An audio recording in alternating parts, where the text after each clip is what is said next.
Greetings of the day, dear students. In this video, we are going to discuss about the common emitter, common base and common collector configurations of the transistor, right? And we will discuss about its circuit diagram in the common base NPN configuration, common base PNP configuration, and what do we mean by current amplification factor alpha, and also for the expression for collector current IC equal to alpha IE plus IC B naught, and characteristics of common base configuration. We will see its input characteristics and output characteristics. Also we will discuss about the common emitter configuration in these videos, right? Coming to the common base configuration, it is derived from the fact that the base will be common to both the input and output sides of the configuration.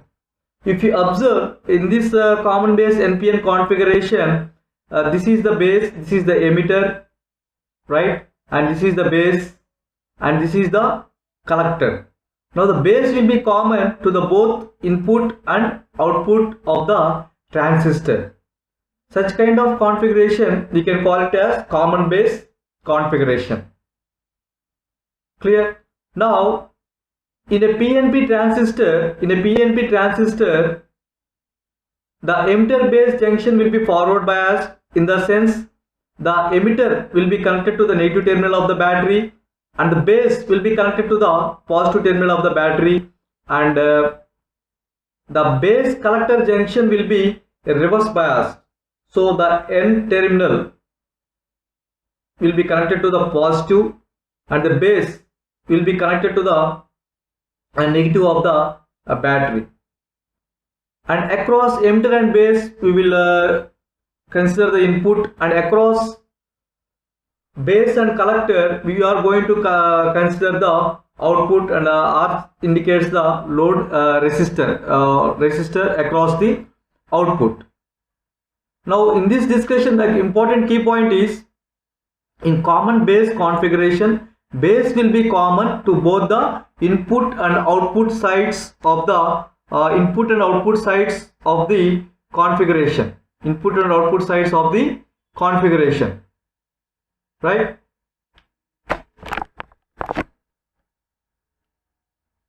This is for common base PNP configuration. This is for common base PNP configuration. This is the emitter and this one is the base and this is the collector. In PNP configuration, this is of P type and the base is of N type. Emitter is of P type, base is of N type, and now the collector is again of P type. In order to make emitter base forward bias, in PNP transistor, emitter will be connected to the positive terminal of the battery and the base is connected to the negative terminal. Similarly, to make this collector base junction reverse bias, right? Here this collector P is connected to the negative terminal and the base is connected to the positive terminal. That's the difference we can observe in the diagrams. Whether it is NPN configuration or PNP configuration, these polarities will change. Clear?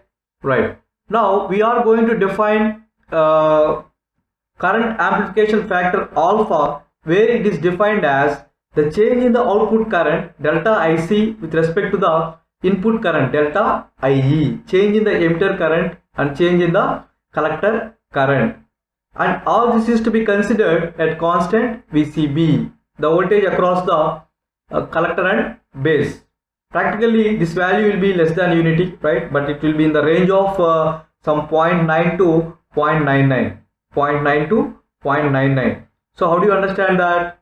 The collector current will be around some 0.9 to 0.99 times the emitter current. Collector current, the change in collector current will be equals to 0.9 to 0.99 times the change in emitter current.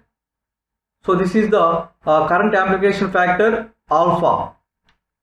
Now if you observe the expression for the collector current, as we are familiar that emitter current IE equals to the collector current plus base current, as we have discussed in the previous topics, right? The total emitter current will not reach the collector terminal because the small portion of the current will be constituted for the base current. So IE will be equals to the I emitter current will be equals to the collector current plus base current. Now the collector diode is reverse biased, so very few minority carrier passes the collector base junction, and which will actually constitute some small amount of leakage current, which will be denoted by ICB0, which will be which leads to some small leakage current ICB0. So this, now the collector current can be written as some alpha times emitter current plus its leakage current ICB0. This is very important. Dear students, I repeat again, emitter current is equals to the collector current plus base current, but the collector current is also consisting of some small amount of leakage current. So the collector current will be the sum of alpha times IE plus ICB0. Now in the place of IE we will substitute IC plus IB. Therefore IC equal to alpha times IC plus IB plus ICB0, where ICB0 indicates the leakage current, right? Now if you take out IC common, IC into 1 minus alpha equal to alpha times IB plus ICB0. So IC equal to alpha by 1 minus alpha into IB plus ICB0 by 1 minus alpha. This is very important. This is very important. This is the expression for collector current. This is the expression for collector current. IC equal to alpha by 1 minus alpha into IB plus ICB0 by 1 minus alpha, where alpha indicates the, as we have seen here, the change in collector current to the change in emitter current, and it is also called as current amplification factor. Current amplification factor is alpha. All these things we are discussing with respect to the common base configuration. Common base configuration. Clear? Right. Now what will be the characteristics? Just if you observe, if you recollect the diode VI characteristics, it's a forward biased mode and reverse biased mode. In forward biased mode, where up to certain point of voltage application it won't conduct. Once it has crossed its forward breakdown forward biased voltage, then there will be all of a sudden conduction in the diode. Similarly here also, if you observe, the emitter base junction, emitter to base region is forward biased. Now the whatever the voltage we have applied, that is VBE, and the current that flows is the emitter current, that we can observe from the circuit diagram. Now the input characteristics are to be plotted between the VBE and IE. Very important. This is where most of the students are going to commit the mistake. If it is common base configuration, it is very important to remember what is the x-axis variable and what is the y-axis variable. For input characteristics you have to remember, and for output characteristics also you have to remember. As you observe here, the output, in this configuration, this is the output. So the characteristics will be plotted across VCB versus IC, whereas input characteristics are plotted across VBE and IE. Very important. You have to remember what is the x-axis and what is the y-axis. Then it makes you very easy to plot the graphs. Once you know the x-axis, VBE and IE, and all these things for different values of collector base voltage, in the sense if VCB equal to 1 volt and VCB equal to 10 volts and VCB equals to 20 volts, how would be the current, how would be the emitter current that you are going to observe. even though it is 1 volt or 10 volts or 20 volts, there is no that much change in the current magnitude. So how do you understand that? IV increases rapidly.